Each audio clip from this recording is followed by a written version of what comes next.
Do you want to start the podcast off, Gager? How? Here, I'll show you how. Guys, wait. Logan showed me something. You ready for this? Yeah. It's our new intro song.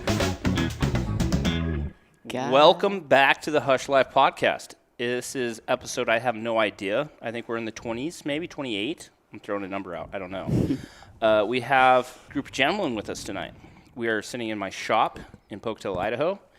And we got a couple of my favorite people in the world here. You guys want to introduce yourselves? I'm Gage. I'm Zayden. I'm Kevin.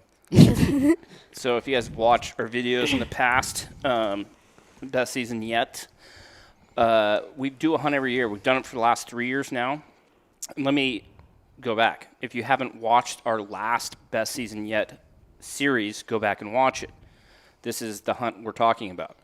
But if you watched our best season yet in the past, you know that we do a hunt every year in Idaho, a rifle mule deer hunt, with me and my neighbor Kevin, and we take our two boys, Zayden and Gage, and we go deer hunting, rifle deer hunting, and it's been absolutely awesome. This year was no different. It had some ups and downs, some challenges. For sure. But it was a fun hunt for sure, and that's the hunt we're going to talk about today. So we hope you guys have been enjoying these podcasts. We're trying to almost podcast after every hunt this year, just to kind of like recap it, do kind of an audio version of the videos that we put up, and so maybe like explain a little more of what went on. But these two boys are super nervous. Yeah. What are we Just a nervous little about? bit. I don't know. Zay, what are you nervous about? It's a podcast. It's not our like first it's not podcast. right now. It's not live. It's not going out to the world. It's just getting recorded. So we're just talking amongst ourselves. Yeah.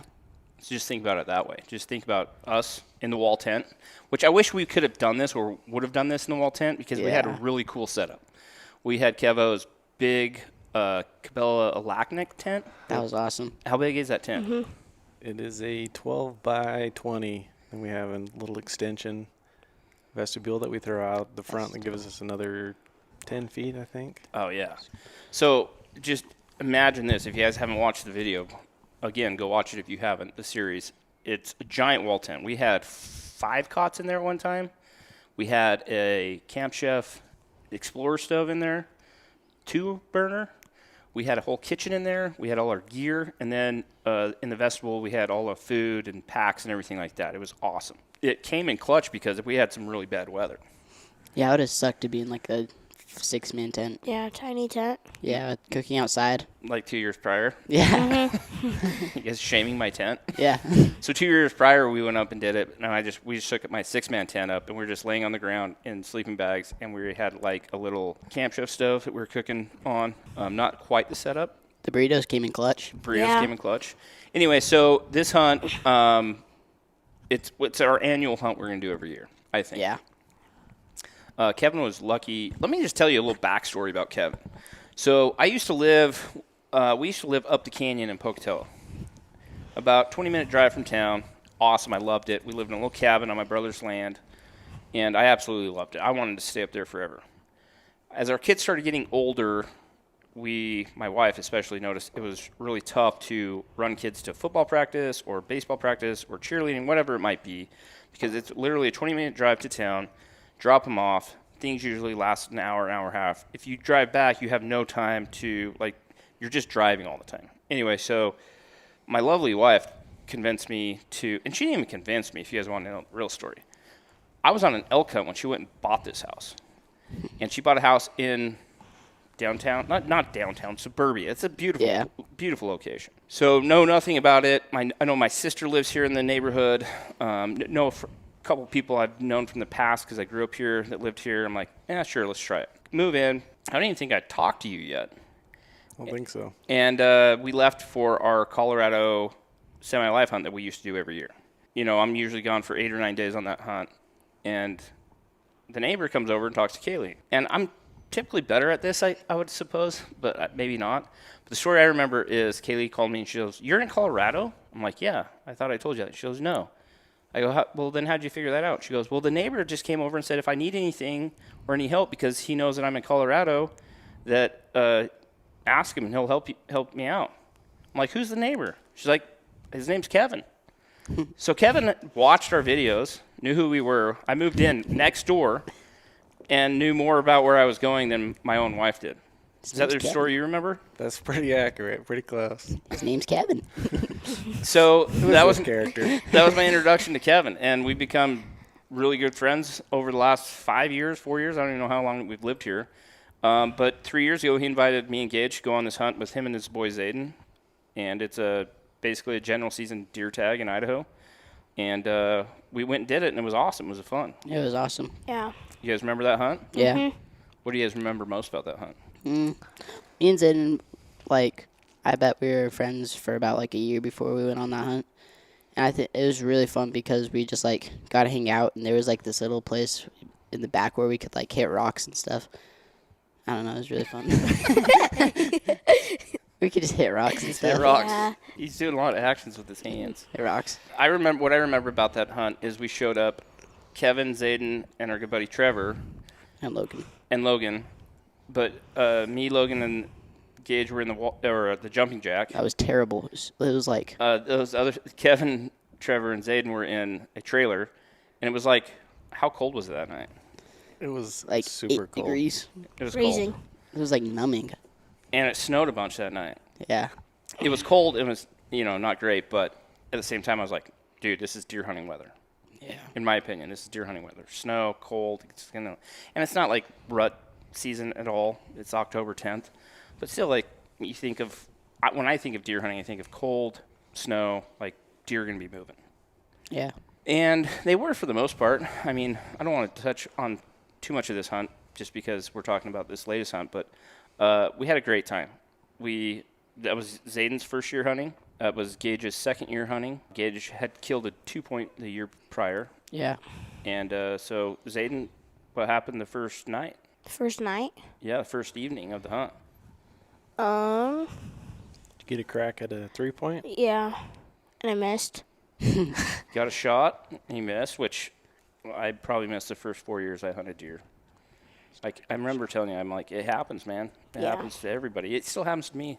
It happened day. fast. It was Yeah, it was a caribou. quick scenario, and we didn't have a lot of reaction time. And being a new hunter, he was 10 at the time, so getting him set up and in that group of deer, there was actually 3 bucks, and he didn't know which one to shoot. And I told him it didn't matter; they were all bucks. So just quick scenario, but we learned quick from that hunt how to rebound and get back. So Yeah.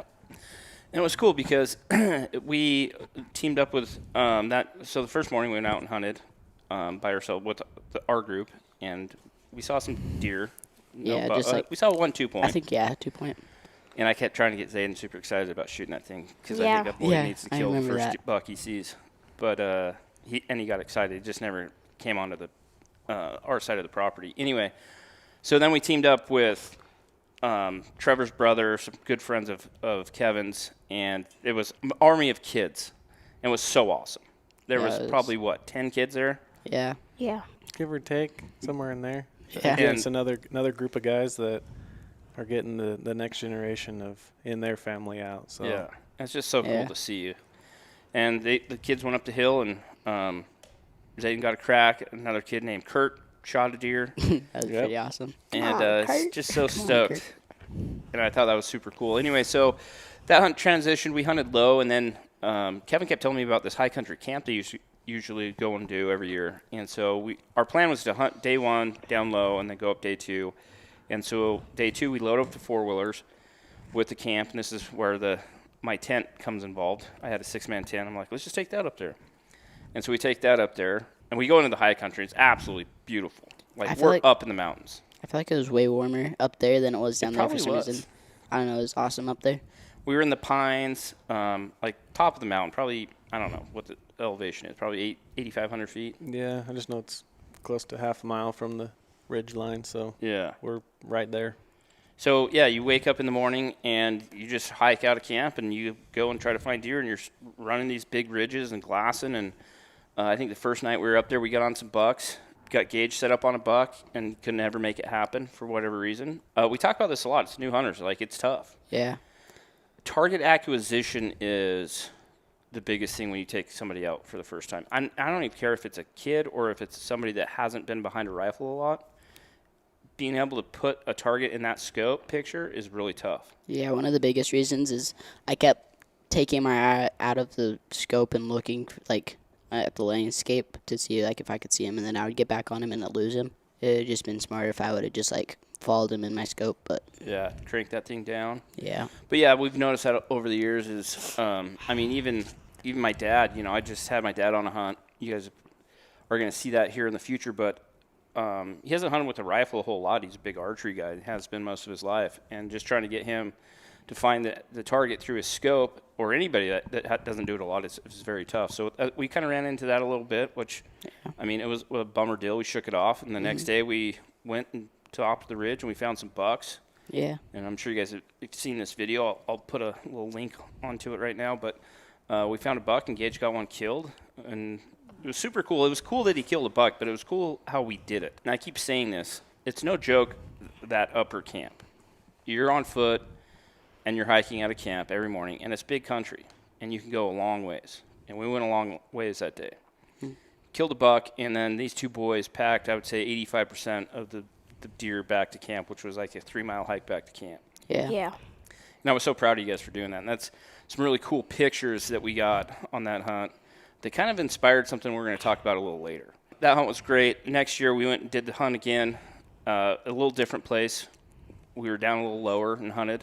Yeah. We hunted hard. Our goal that year, we told Zayden, and we said, this is your year, man. Gage killed a buck last year. You're killing a buck this year. Yep. Gage isn't even going to hunt until you kill a buck. We had some, what do you remember about that hunt? Me killing a deer. Yep.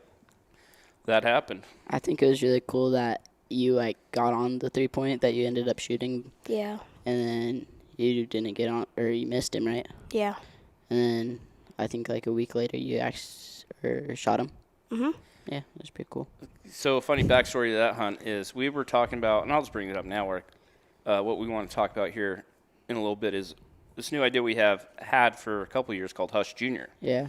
where the younger generation of this company kind of takes a small part of it, and we'll talk about the whys.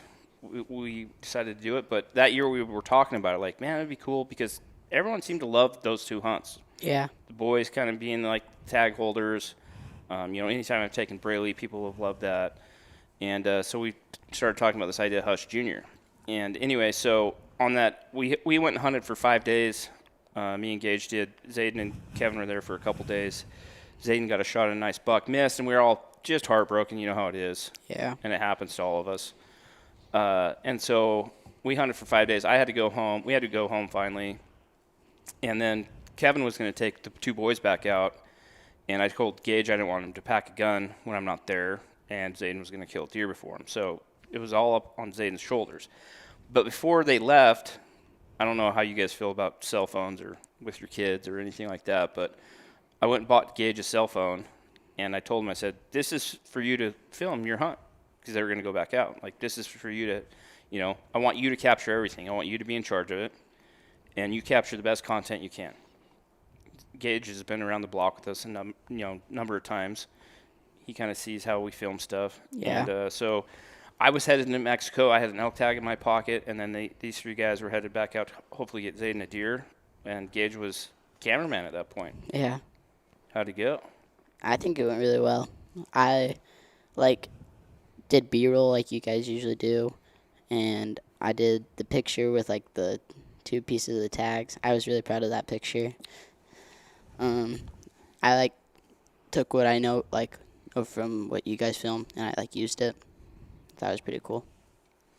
Yeah, it was. You guys did with you and Kevin's help as well. Like, you guys did a phenomenal job. We made a whole episode out of it. Yeah. Redemption Buck, I think is what it was called. Best Season Yet 3.0 Redemption Buck. Yeah. Yeah. And Zayden was able to harvest a freaking rad deer. Mm-hmm.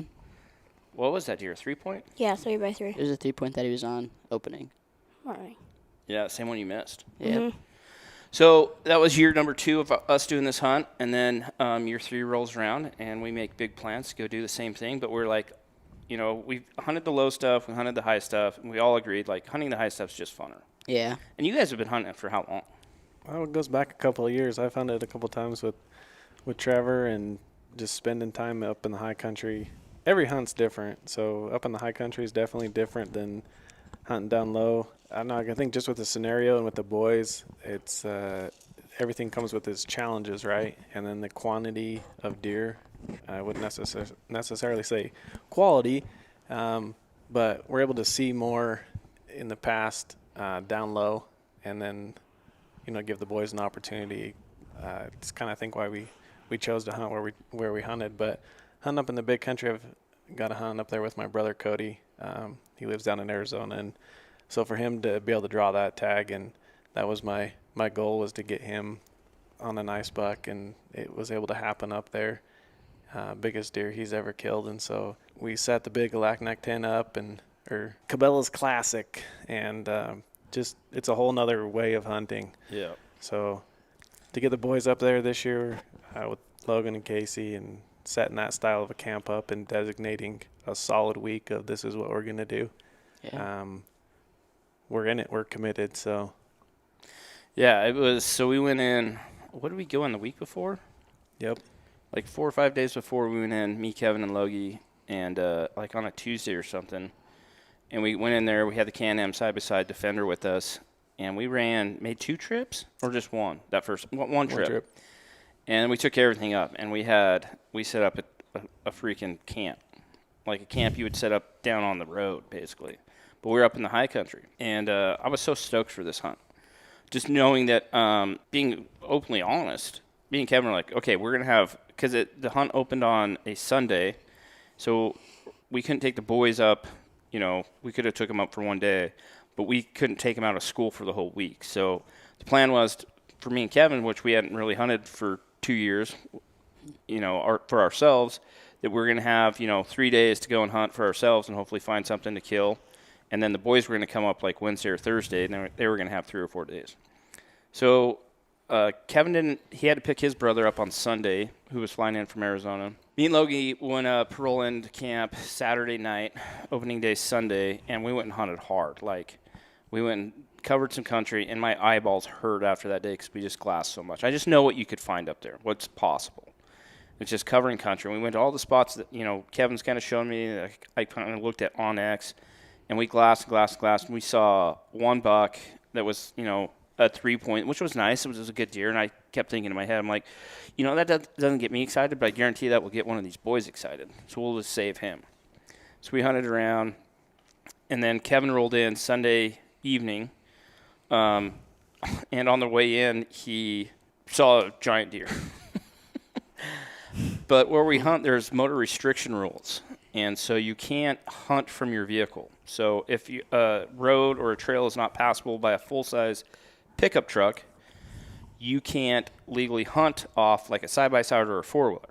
What you can do is you can pack your camp in, and you can get to camp, and then you have to hike from there. So Kevin's rolling into camp, getting to camp, and he sees a deer 60 yards off the road, which is an absolute stud. Yeah, he definitely was something that got us very excited. Yeah. And the sad part is he was right in our backyard. Yeah. Right in our backyard. Right? So, unfortunately, with the rules the way they read, that was pretty exciting. But we knew he'd get a free pass. Yeah. But Yeah. at the same time, we had nothing but days, right? We had a couple of tags in our pocket, so that was kind of what gave us some good momentum going into it, that this is why we're here. This is why we're up here in the big country, is to find bucks like that. Yeah. So What did we call him? Domingo. Domingo, because we spawned him on a Sunday. Domingo. Yeah, Domingo survives and lives on, and we'll get an opportunity to Hopefully find him. he spread his seed this year. But we made a plan. So Kevin gets to camp, shows this video. I'm like, holy crap, man. I just hiked 10 miles today and didn't see anything close to that. So we make a plan to try to get eyes on Domingo in the morning. And so we, Kevin and Logie, go down to like close to where they see him. And the plan was for me and Kevin or me and his brother to go up on this ridge right above camp and glass back down to where they'd seen him. And I'm like, dude, I was just up there tonight. There's a really good angle in there. And so we went up there, and those guys went low, and we glassed until like 8:39, and then all of a sudden, man, fog rolled in thick. You could see it coming, and then all of a sudden it just overtook us. It looked like a tsunami wave. For miles, you could just see this thing coming, and it hit hit us at like 8:39, and you could see maybe at some points, like when it was good, you could see 80 yards, but for the most part, it was like 40 to 60 yards. So we had like nothing, and so we're like in the tent hanging out, which I'm glad we had an awesome setup, so we weren't so bored. But at the same time, like we kept walking outside, and we're like, hey, you can see 60 yards now, you can see 80 yards. And the way we hunt, we glass. We walk a lot, and we get up on big ridges, and we glass for miles, and that's usually how we find deer. And so it just took away our ability to hunt effectively, I would say. And so that night, that whole first day, so that was Monday afternoon, Kevin had just rolled into camp. And we didn't even hunt from 9 o'clock on that whole day. And we hung out. I think we might have played some cards, told some stories, cooked some good food, had a good time. Which, I mean, you want to be out hunting, especially the second day of the season, but, if it's just not happening, it's just not happening. And having some downtime's good, I think. Because when it does clear, then you're motivated to get out. So next morning, we're making plans, but we're also watching the weather. And we wake up to Fog and snow. how many? Like 6 inches of snow? Well, it had snowed that night before, too. Yeah. Going into Monday, so it had dumped at least over a foot. And so we wake up to snow, which we're stoked about, but the fog's still there, and it's even worse.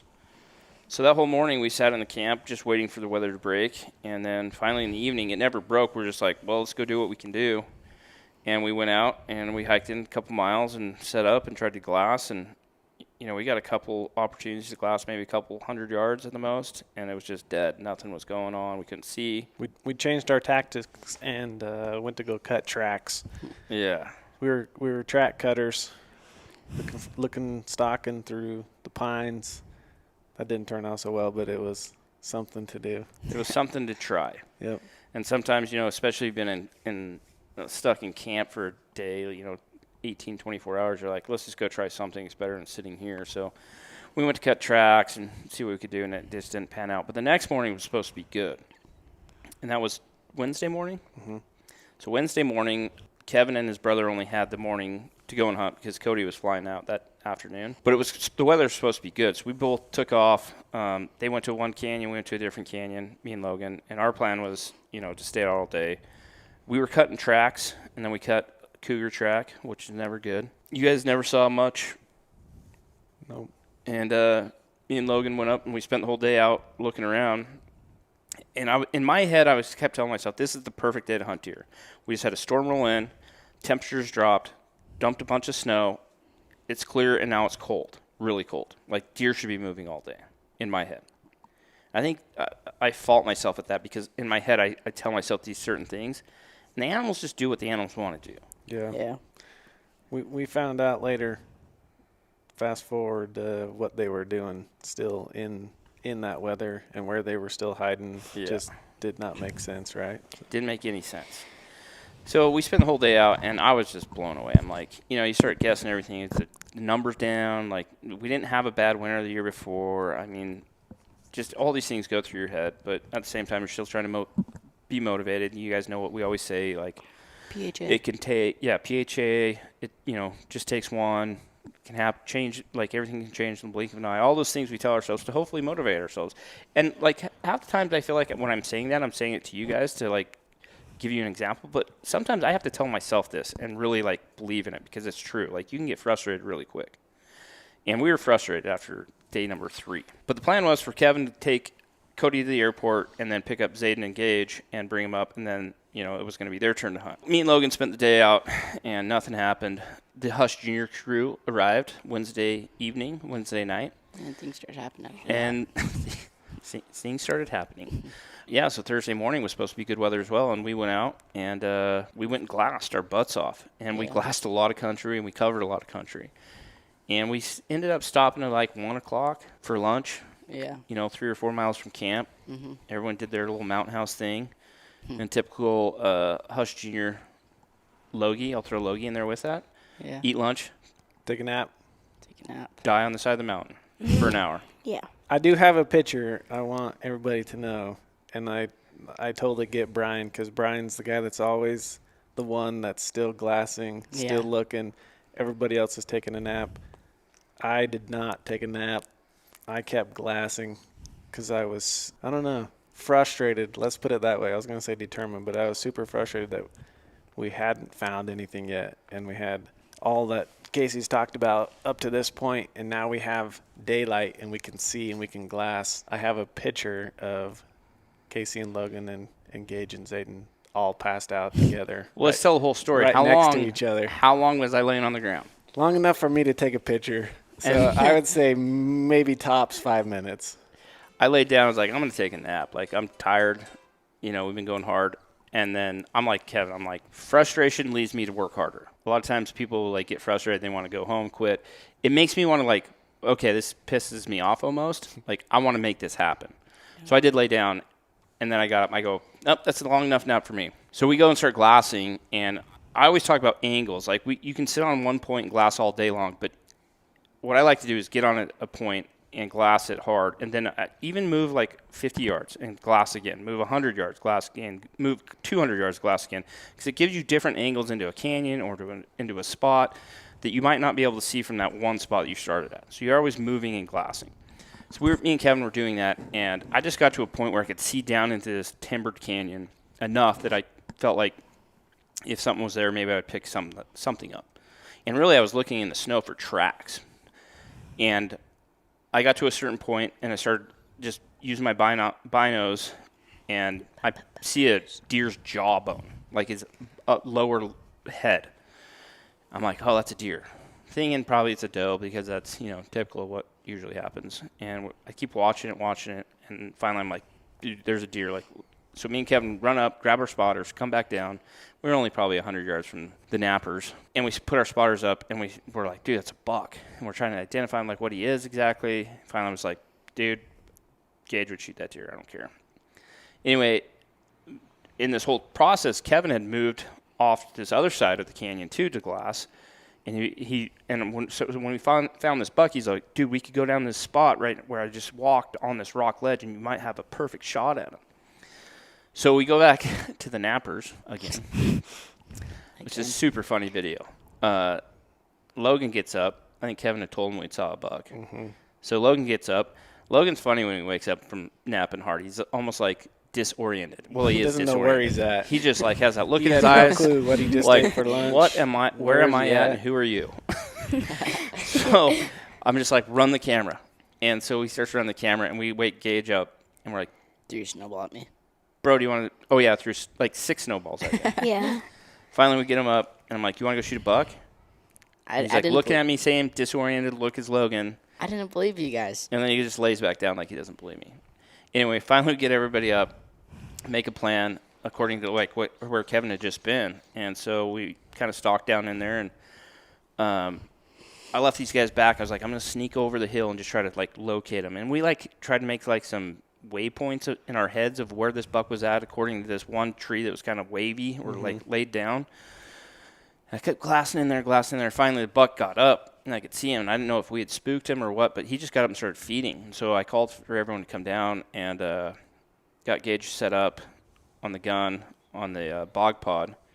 And this is the great thing about this thing called the bog pod death grip. Mm-hmm. Yep.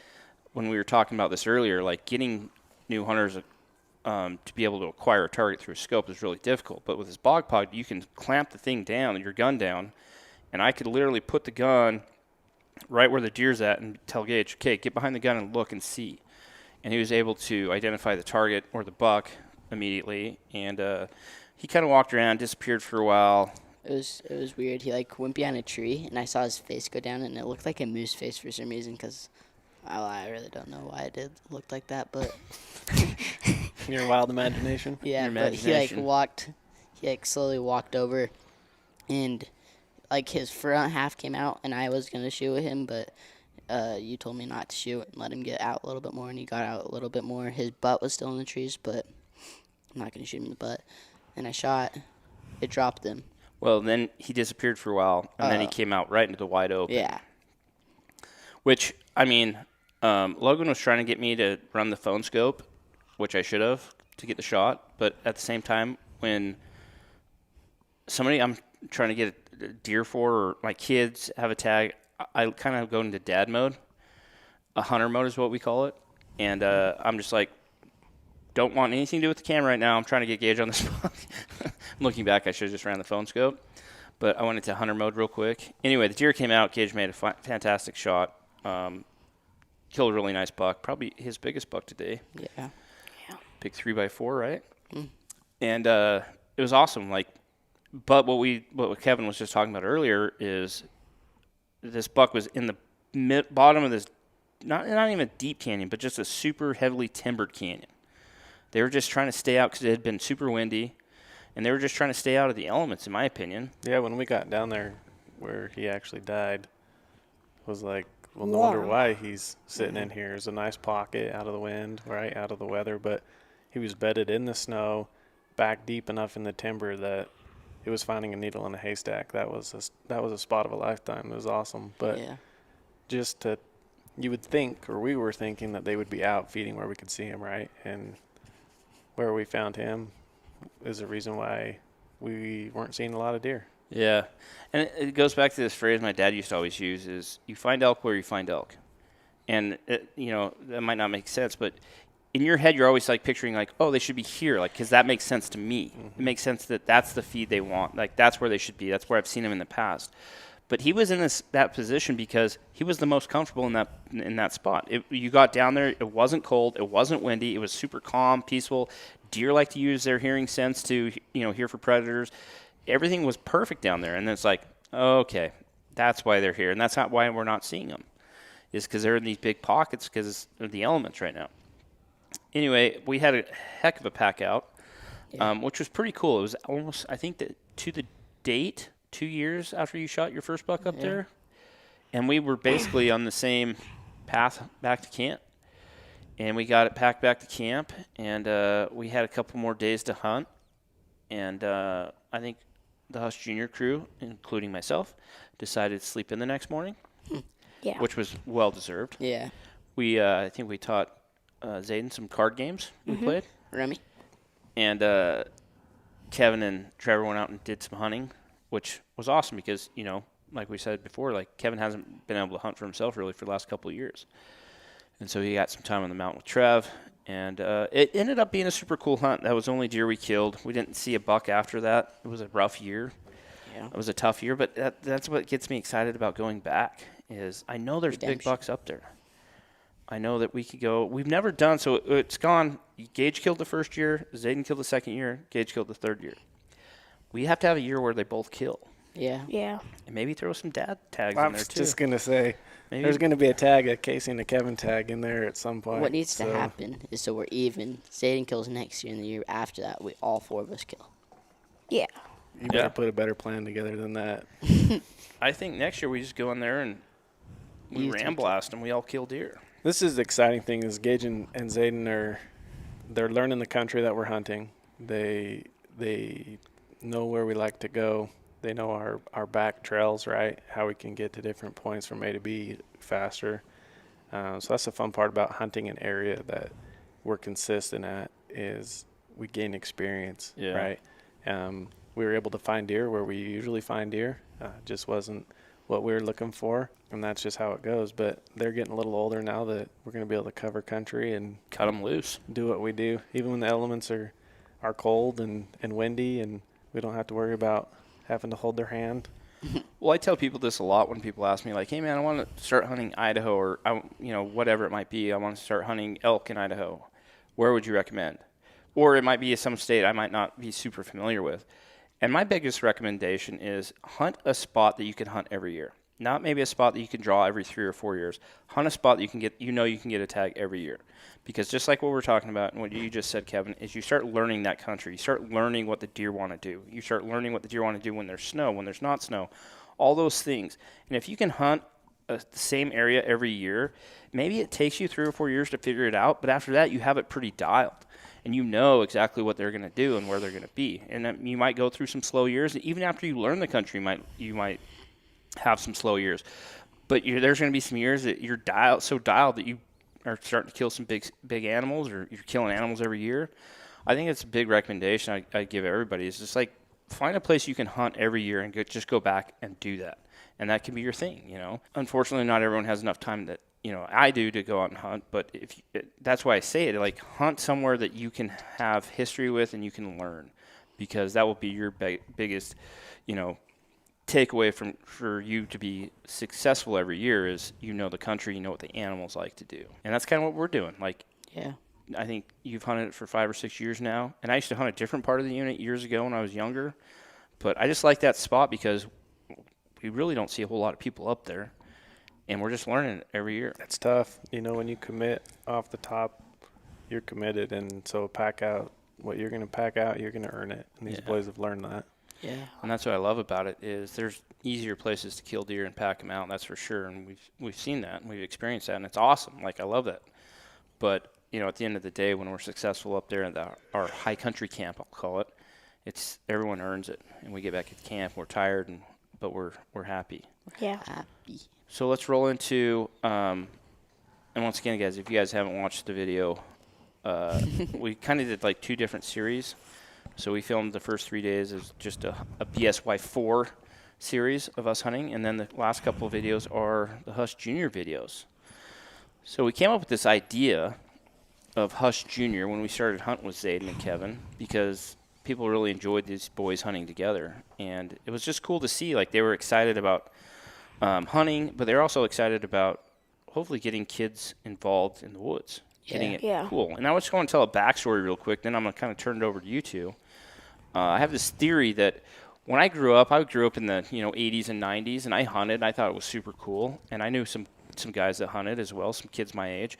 But I think it went through this period, and I don't know what you would call that generation Y, X, or whatever it is. But I feel like hunting and the outdoors got to a place, and maybe not even the outdoors, but hunting specifically got to a place that wasn't cool anymore. Like, I like to hunt it. I got into hunting because my dad hunted, and I wanted to be like my dad. Yeah. And wanted to follow him around. Then I learned that I enjoyed it. But I think that kind of fell off for a number of years. Like, it wasn't cool to be a hunter for whatever reason with the younger generation. And so then when we started Hush, I kind of realized that, and I wanted to do my part to get people excited about the outdoors, not just necessarily youth, but get everyone excited. Maybe it was somebody that hunted with their dad back in the day, and then they got away from hunting for whatever reason. If it was somebody that never hunted before, or if it was somebody that was against hunting, because we've read those comments. I just wanted to get people excited about getting outside and enjoying it.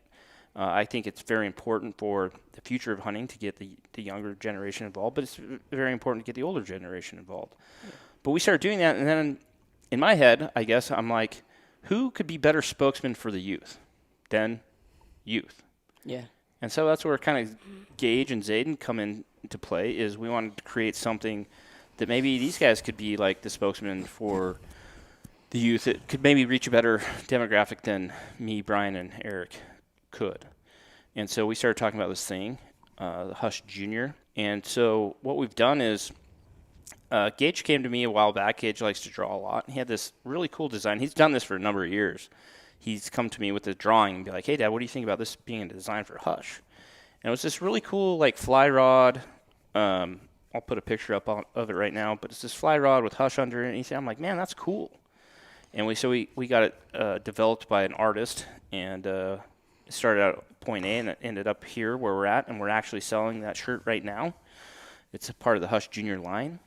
But then we started talking about, like, what's your why? Like, why would you guys want to start doing this? And so I've asked Gage and Zayden to write down a couple things why they want to do Hush Junior and what's it mean to them. So, boys, the floor is yours. We have a few whys, actually. Like, one of probably the biggest one is we want to inspire kids in our generation and hopefully the next generation to hunt and fish. Just to, like, Be in the outdoors. yeah. Being in the outdoors. Here's a question for you guys. I get asked a lot. A lot of dads will ask me, like, hey, man, how do you, like, get your kids involved in the woods? If it's hunting or fishing or shed hunting, whatever it might be, like, how do you go about doing it? And I give them my reasons of, like, how I think that you should go about it or how I've done it, hopefully successfully. But in your opinion, as youth, what gets you excited about getting out in the woods? Like, what makes you want to get out there in the woods? I mean, if it's hunting, fishing, whatever it is, like, what is it that that if you didn't know me as dad, right? But I was like a guy that was like, I hunted and fished. And we went out together. What would be some reasons that you want to go back? Oh, I like look up to you a lot, and I like always want to be like you. But yeah, you don't know me as dad. I'm just some guy, like a big brother type thing. It's like a big brother program is what I'm talking about. You guys probably don't know what that is, but just somebody that hunts and is just like, hey man, I want to take you out hunting. Like maybe I was in your church group or scout leader or something. I want to take you out hunting. And I take you out. What are some of those things that I could do without being dad that would want you to get back out in the woods? Probably like memories and Yeah, yeah. Yeah. Good experiences. good experiences. Yeah, So what I tell people when they ask me that question is I say, you have to keep it fun, right? Yeah. And you guys Yeah. are getting to an age that you were kind of out of this demographic because you guys are driven now to go and hunt. You guys want yeah, to kill animals, punch tags, put meat in the freezer. But like somebody that's like maybe a little younger, 8 or so, not sure. I always tell them you got to keep it fun. yeah, Even if like hunting takes the back seat, like maybe glassing isn't the biggest thing, like but maybe you're skipping rocks at the pond yeah, or throwing snowballs at each other, whatever it might be. Packing fence posts. Packing around. fence posts around like Winston does. Yep.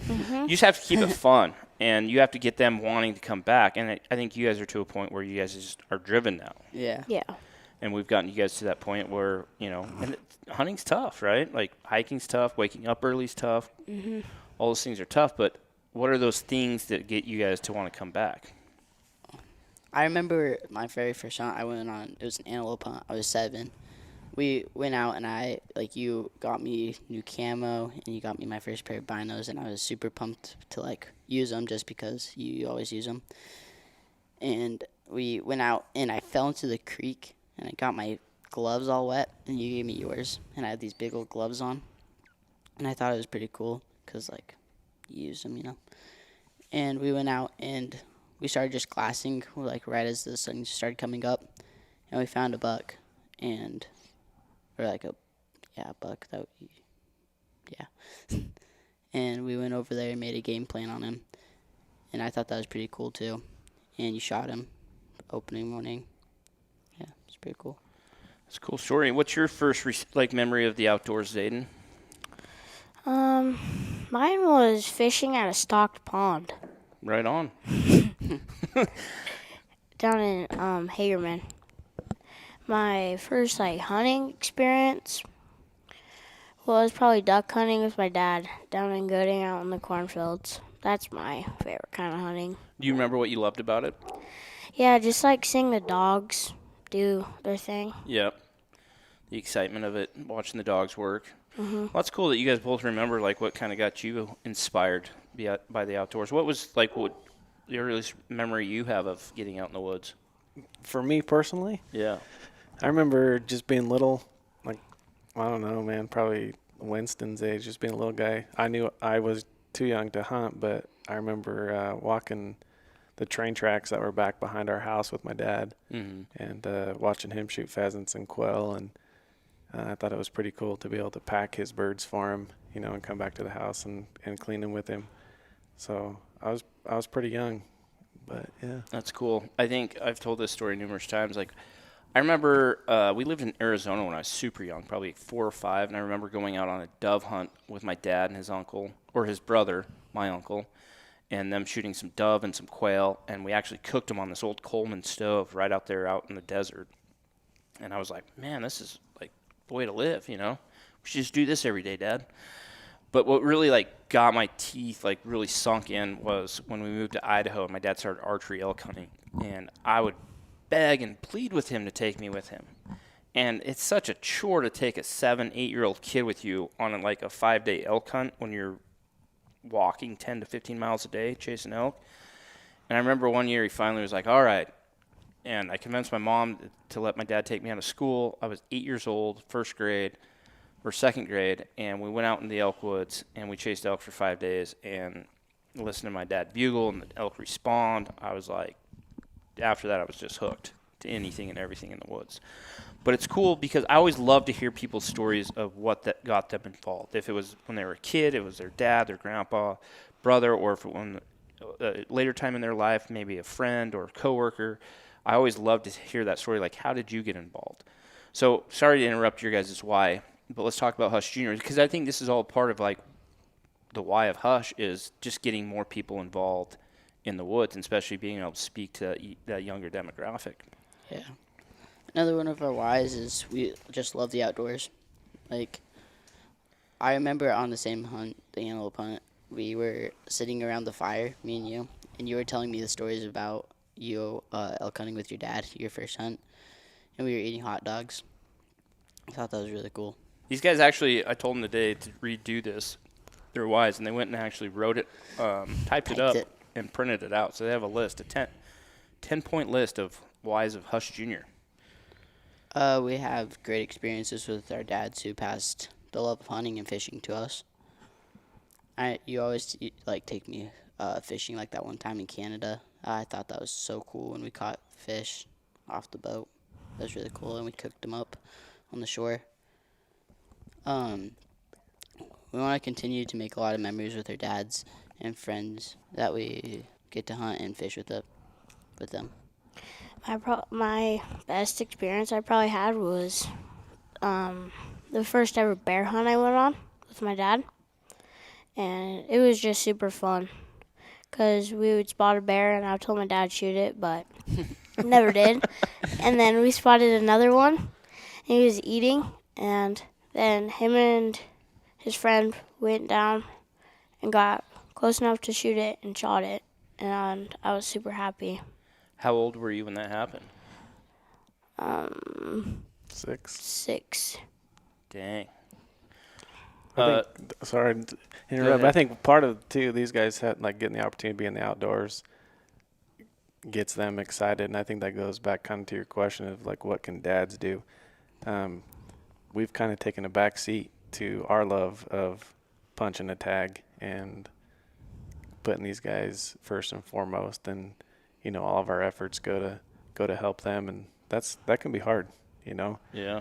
It's been a while since I've been able to punch a tag for myself, but I get to through them, and so that's exciting, and that's an awesome opportunity to give them that chance. So I think for dads or our mentors to, for them to take the back seat and let these younger kids fail again, but continue to give them opportunities and keeping it fun, like you say.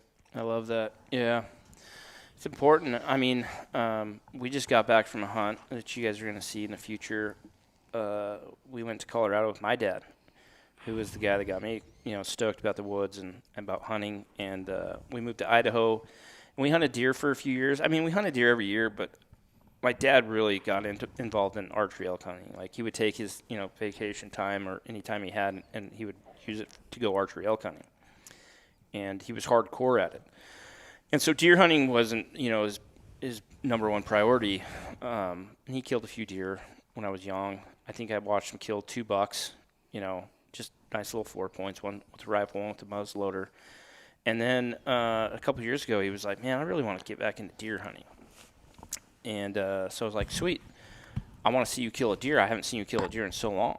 And so I got him a tag 3 years ago. I got me and him some CWMU tags in Utah on a little piece of property, and we went and hunted, and it was really good hunting. He missed a couple bucks, and we never ended up killing deer, and it was frustrating. Like, I really wanted him to kill a deer. And so the next year I got him that tag again. We went back. It was just terrible hunting. It was earlier. We never saw anything more than a 2-point. He was even one night was like, I'll kill a 2-point. I just want to kill a deer. So we went back in, and the 2 points didn't even show up. So this year, I'm like, all right, and it's frustrating when you're trying to get somebody, help somebody find success. I think it's more stressful, to be honest. You have no idea. I mean, you want it, the way I feel like when you're talking about taking the back seat is I almost want it more for my kids or my dad or somebody like, a hunt giveaway guy. Like, I want it more for them than I would if I had the tag in my pocket. And so I stress about it. So this year I'm like, all right, we're going to the spot. We've hunted for years and years and years in Colorado. There's always deer there. If you're not worried about killing the biggest buck on the mountain, we'll find you a really nice deer and kill him. And so we took my dad down there, and it was awesome because we had my dad, me, Logie Bear, and we had Gage. So, you know, just a lot of good group of dudes. My son was there, obviously, and we go down there and hunting was tough. Again. And it's an 8-day hunt, and then on day 7, you know, we'd seen some shooter bucks, some bucks he would be so happy with, and it just didn't work out. And then day 7, we go out in the morning, and it's slow. And then I'm starting to think, man, it's going to be another year of not getting my dad a deer. He really wants one. He was working hard for it. And day 7, that evening, finally worked out, and he killed a deer. And it was just so cool. Like, he was so happy. And it had been 31 years since he killed a mule deer buck. And when he killed his last mule deer buck, I was 8 years old. I was younger than you. Time goes by fast. It goes by so fast. I wouldn't have thought after he killed that deer when I was 8 that it would be 31 years and I'd have a son of my own. A few of them and a few daughters. Yeah. Until I watched my dad kill another deer. Another cool story is when you were 2, I think at the time I thought it was a mistake, or after the point I thought it was a mistake. Logie had his tag, his first deer tag. He was like 15, and I knew this area that Logie got a tag in, so I was like, "Well, come down, I'll take you guys out. We'll go kill we'll go kill a buck." And I took Gage with me. He was 2 years old. I was like, "I want to get my son involved in the woods, what your dad should." And we got Logie a deer like on day 4 or 5, and I told my dad, I go, just take Gage back to the truck, and I'll go help get Logan. I'll go grab the deer with Logan, and we'll take care of it, and we'll bring it down. Well, my dad was excited, so he was like, no. And me and Logan got up to the deer, and all of a sudden my dad shows up with Gage on his shoulders. And Gage had this little, like, cap gun that he's been packing around all week. And so we get up there, and Gage was not about that dead deer. I think he got some blood on his gun or something, but he was just not happy. And I was like, oh, my gosh. After that hunt, I told my wife, I told Kaylee, I go, I think I ruined Gage. He's not going to want to hunt. He was just so upset about seeing a dead deer, and he was young. He didn't kind of understand what was going on. But fortunately, 11 years later, he's hanging out with Dad still and doing stuff in the woods. Yeah. But I think that's what's important about, the idea behind Hush Jr. is just the idea of getting kids involved in it young and getting them to, and maybe it's not their dad, maybe their dad doesn't hunt, or but hopefully their uncle or a brother, somebody they know is a hunter and can get them out in the woods and get them excited about it when they're young. Yeah. Yeah. We want to make it possible to share our hunting and fishing experience with other youth. I think, sometimes I will, be watching YouTube, and I'll find, other kids, a little bit older than me maybe, but they'll be, fishing. I watch this one kid, and he catches these fish, and then he cooks them right after, and I think it's so cool. And that's probably one of the reasons why I really want to do Hush Junior, is I want to, make videos like that and share them with other people. Mm-hmm. Videos to inspire. Yeah. Yeah. As we learn, we also want to teach other youth how to fish and hunt, and teach the experiences that we've had. There's never a dull moment with these two. So I enjoy following them around and watching and hearing and listening to what they say and what they do. They really do love it. And it can be terrible hunting conditions or fishing, and somehow, some way they continue to laugh and have a good time. So it's fun to watch them. I agree with that 100%. Sometimes, I get frustrated with hunting or whatever. I want things to happen, especially with these guys. And, I'm frustrated, trying to glass, whatever. And these guys are just building a fire, cooking their mountain house, which I absolutely love doing every time. Cooking food, which is a cool thing when you're a kid. It's like I'm cooking my own dinner or my own lunch. And I watch them, like you say, Kevin, and I'm just like, all right, take a step back. The hunting is just secondary. We're having fun. We're enjoying being in the woods. We're making memories. Yeah. And, part of the plan, Gage and Zayden had – so this whole Hush Junior thing has become a corporation. with Gage and Zayden and my other son Winston, and so I think Winston's been fired a few times. I told him he was the vice president, or I told him he was the president, and these two were his vice presidents, and then he got fired from that job. Anyway, Yeah. It's been this funny ordeal of like these guys think like running this thing as like a corporation, but it's just fun to see them get excited about. Hopefully, getting other youth involved in the woods, getting them excited about it. Okay, Zay, read that one. Learning along the way how to make money, how to budget money, and how to spend money properly. Yeah. Now we're talking business. Yep. So now we're talking about running this, which I think this is important. Growing up, I didn't know a lot about business. My dad actually ran a couple businesses, so I knew I kind of had an entrepreneurial spirit about me because my dad kind of did it a few times. He had this one thing at one point where he had I don't even know what you'd call it, but you'd call a 900 number, so it wasn't toll free. You'd call a 900 number, and there would be a recording on there from this guy that lived here in Pocatello. His name was D. Wild. He was a world-famous archer. He competed in the Olympics. His son, Rio Wild, has gone on to be like one of the most well-known Olympic archers in the world. But he teamed up with D, and he created this business where you could call in and you could get archery tips from D. Wild. So you'd call in, you'd pay like, I don't know, what was it at the time, like 89 cents. That was kind of a big deal back in the day. You'd call in and you'd get tips from D. Wild for like 89 cents a minute. That's sweet. And you created this business. So I kind of understood business, but not really well. I was pretty young. But now with Hush and like some of the other companies we've been able to create, it's a cool thing. I always tell Gage, like, hey man, like, what do you want to do with your life? What do you want to do with your future? Where do you want to go into? Yeah. And he's had a lot of ideas and things, but I say like running a business is something that's doable Really by important, anybody, yeah. Even if, you become a welder, but you own that business and you run that business. So, part of Hush Junior is trying to maybe teach these kids like how to go about doing that. And we give a lot of advice to people trying to run YouTube businesses or whatever it might be. And we know things that have worked. We know things that haven't worked. We know our struggles, our successes. And so it's definitely a part of this thing is to kind of give them some reins and be like, hey, like, what's your guys' ideas? What's your, like, what are we talking about? What are we going to do in the future? Yeah. I feel like business is a really big part of, like, well, anything really. It's really important. What are your thoughts about it? Business? Yeah. I don't know. I've never had a job. Word for the day, boys. Job. J-O-B. Give them an opportunity to learn. This Yeah. kind of goes back to a year ago. These boys earned their way to gain some access through some private property to hunt some BLM ground, but we had to go through some private to do that, and then we also had the ability to hunt that private ranch as well. But it came at a cost, and the boys put in some effort and got to work on this ranch, and they punched their ticket to be able to hunt this property, and they're excited. They want to go back and do it again.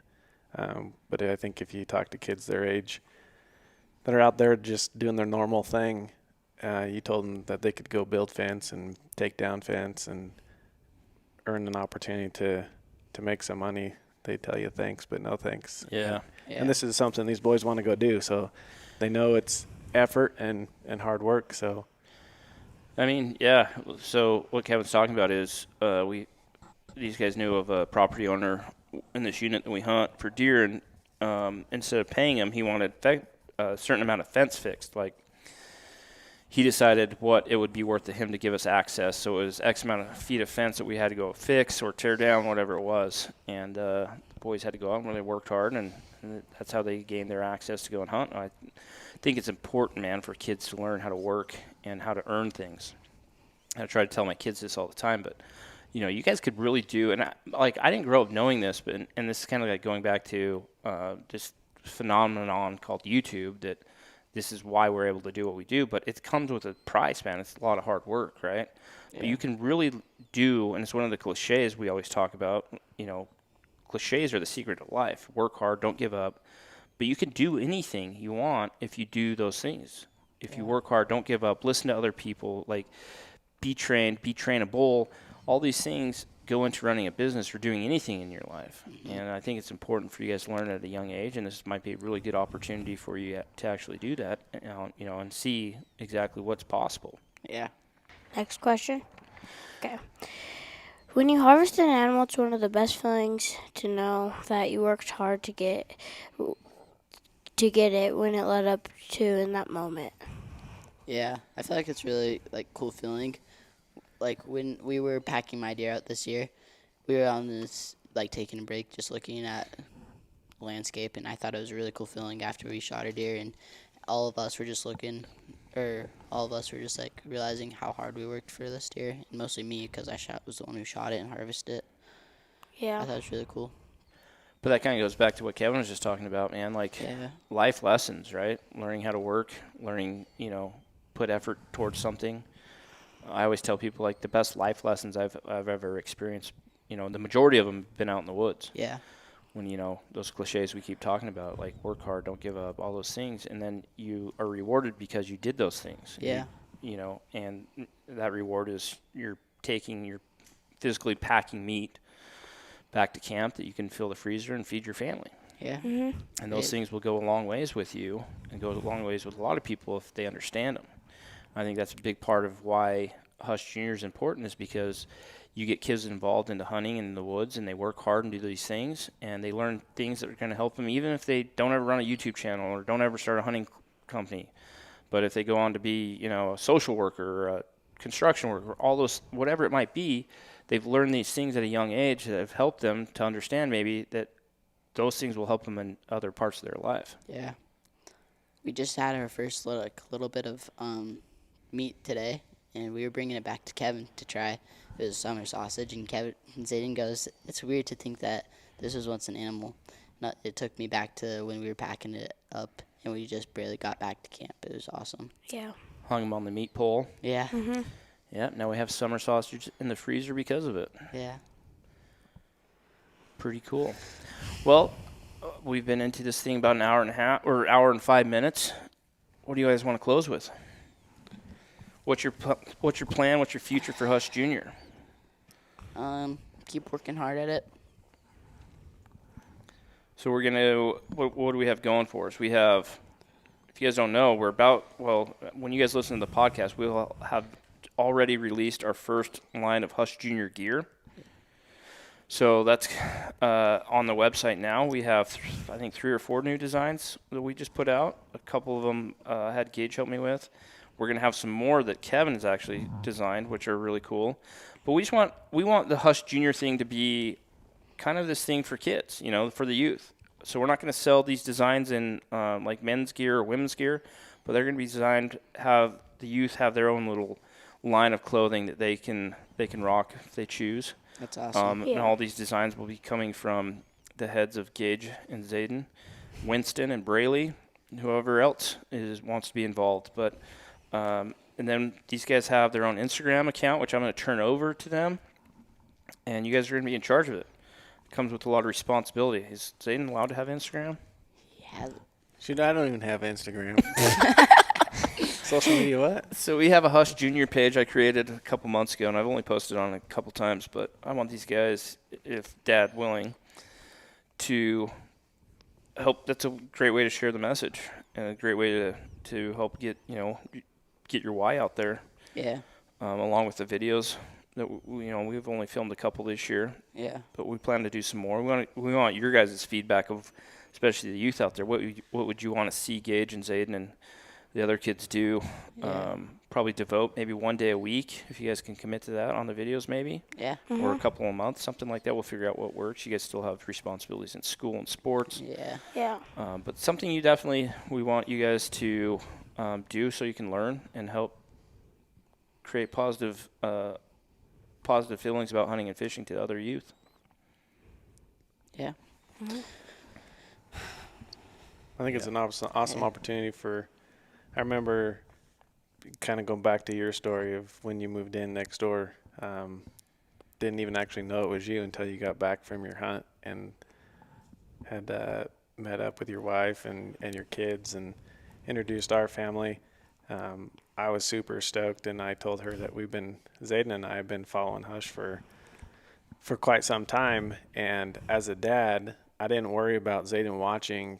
He was molded at a very young age with hunting and fishing, and I had him in a backpack packing him as we were bird hunting, or he would actually sleep in my dog's blind when we were duck hunting because Yeah. that was his blind. So as a little guy, he's always loved it. And so we happened to find Hush one day on YouTube, and I love these guys, and the content was raw and it was true. And the guys, when I speak about guys, it's Casey and Eric and Brian. You know, it was just good content. It was clean. I didn't have to worry about him watching it. I didn't have to watch it with him, so I knew Yeah. it was okay, and he could learn things. And when you guys moved in next door, that was pretty cool. And then these boys are inseparable with Winston, and they're the three amigos, right? Oh yeah. So to have these boys have the opportunity to put that kind of content out there for other young youth to watch, like Casey said, Zay and Gage are two of our favorite people, and spending time with them, we love it, we enjoy it. And so for those out there that get to listen to them, follow them, it's just going to be nothing but clean, good content. Yeah. Yep. I remember when you guys came into our house to like welcome us into the neighborhood. You had Zayden had his head down, and he just had a Hush hat on. I was like, huh, that's my dad's company.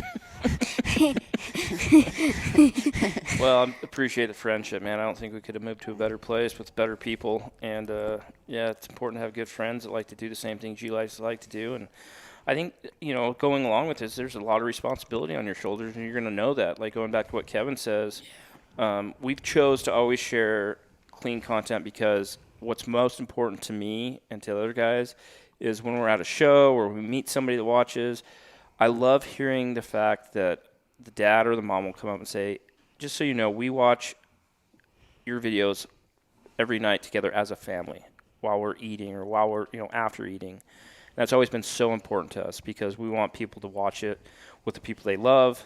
And, the youth has been such a big thing, and we want the youth to be able to watch our stuff and the parents not to worry about it. And that's important to us. And I think that I feel a lot of responsibility because of that. And you guys are going to learn that there's a lot of responsibility that comes with producing videos and content. And that's a good thing to learn, especially at a young age is, when you get older, you're going to learn a lot more about responsibility and taking care of things. But I think all things lead to this being a good experience for you guys, and especially for you guys at home listening with kids. Yeah. Or if you are a youth, we're super excited about this.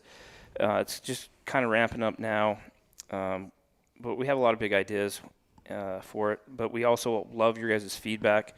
So just listening to this podcast, if you listened all the way through it to us just rambling, give us some feedback on what you would like to see Hush Jr. do, or what you would like to see it become. We have our ideas, but we always like to hear your guys' feedback as well. Yeah. Much appreciated. So, final words. Thanks for watching, guys. Yeah. Or listening, I guess. Sincerely, Hush Jr. Zayden, final words. Thanks for watching. And, yeah. That's a wrap. Kevin. I don't know what to say about these boys. They just put a smile on my face. They do. No, we're excited for what's to come, and these boys spend a lot of time out in the driveway, in the backyard, fly fishing, and it's endless what they do. So I'm excited to see where they go. Yeah. Yeah, I agree. It's fun to watch them. I mean, they were going from casting their fly lines to learning how to use a bait caster, shooting their bows in the backyard, whatever it is. They're stoked about the outdoors, and it's fun to watch them. It's fun to be with them. I love watching you guys go through experiences, having struggles, having trials, and then working hard through it, and then having success as well. But guys, we love you at home. We appreciate your guys' support. We can't say it enough. Thanks for watching our videos. Listening to the podcast. We're trying to be more consistent with the podcast. I think it's something that we're going to work on even further. But we appreciate all your support. We've appreciated your support over the years, and we hope you guys enjoy the Hush Jr. And hopefully, you guys have been enjoying Best Season Yet 4.0. Yeah. It's been a good season, and we still have a lot more to come, so stay tuned. Peace out.